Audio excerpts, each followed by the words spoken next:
Comentario capítulo 32.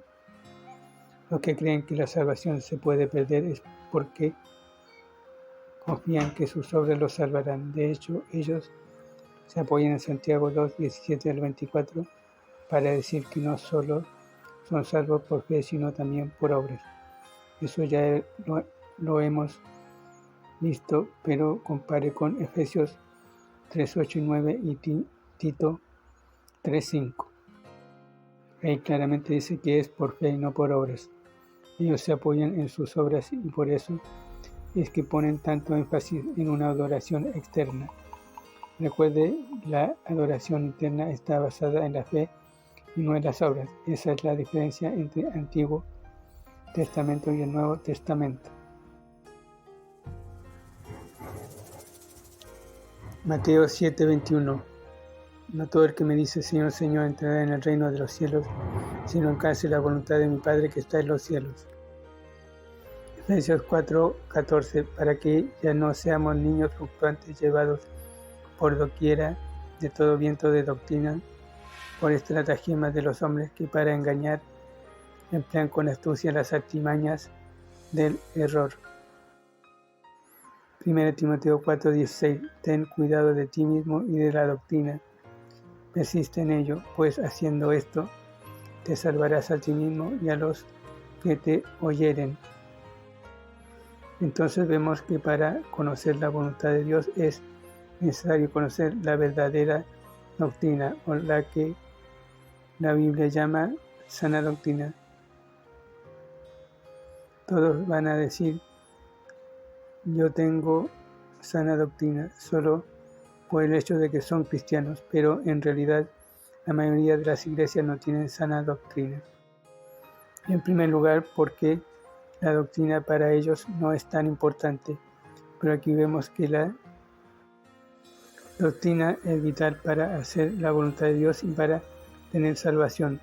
Por eso la doctrina o las creencias son mucho más importantes que lo que practicamos o lo que tratamos de aparentar externamente en una adoración externa. Los que practican una adoración externa son los que imitan la adoración de la manera que lo hacían en el Antiguo Testamento. Esto lo vamos a ir viendo a lo largo de estos estudios. Por eso hacemos estos estudios, para que nuestro conocimiento y entendimiento crezca y dar más claridad en qué está basada nuestra fe, porque la verdadera adoración está basada en la fe verdadera o la fe correcta.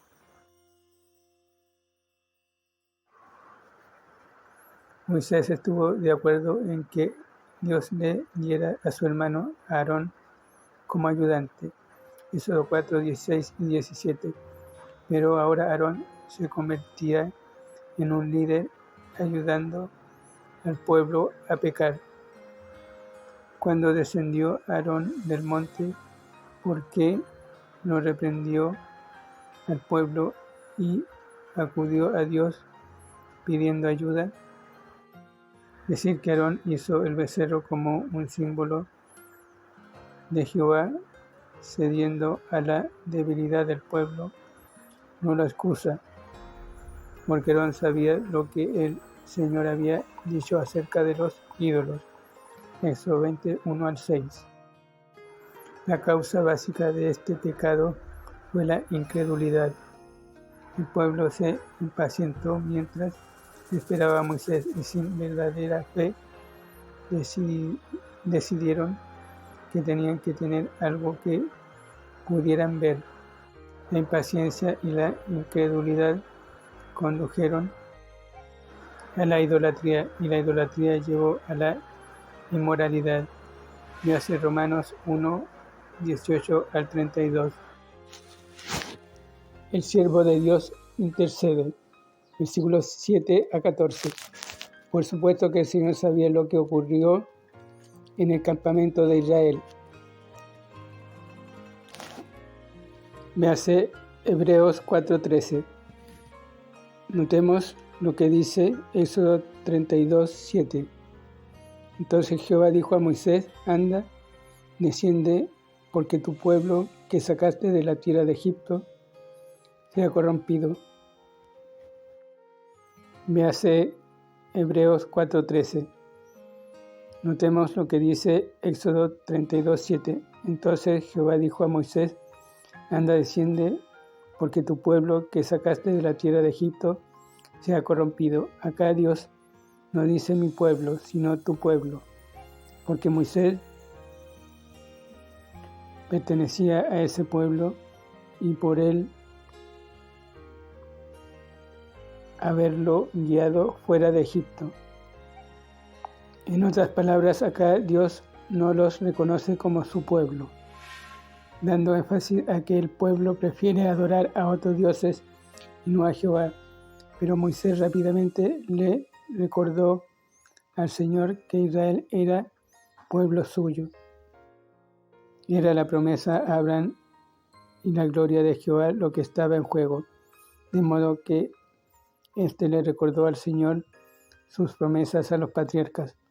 Cuando la Escritura dice que el Señor se arrepiente, está usando lenguaje humano para describir una respuesta divina. Números 23:19, Jeremías 18:7 al 10, Amos 7:1 al 6. Dos veces durante la vida de Moisés, Dios ofreció destruir a Israel y usar a Moisés para fundar una nueva nación. Versículos 10, 14, 12.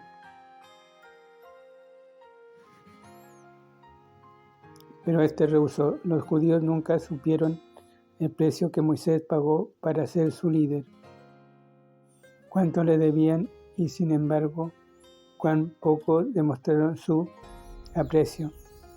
Dios iba incluso a matar a Aarón, pero Moisés intercedió por él. Romanos 9:20. La ira de Dios juzga. Versículos 15 al 35. En su gracia Dios perdonó el pecado del pueblo, pero en su gobierno tenía que disciplinarlo.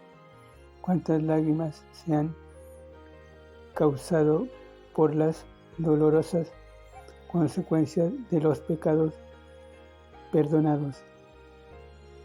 Moisés tenía el derecho de estar airado y humillar a Aarón y el pueblo.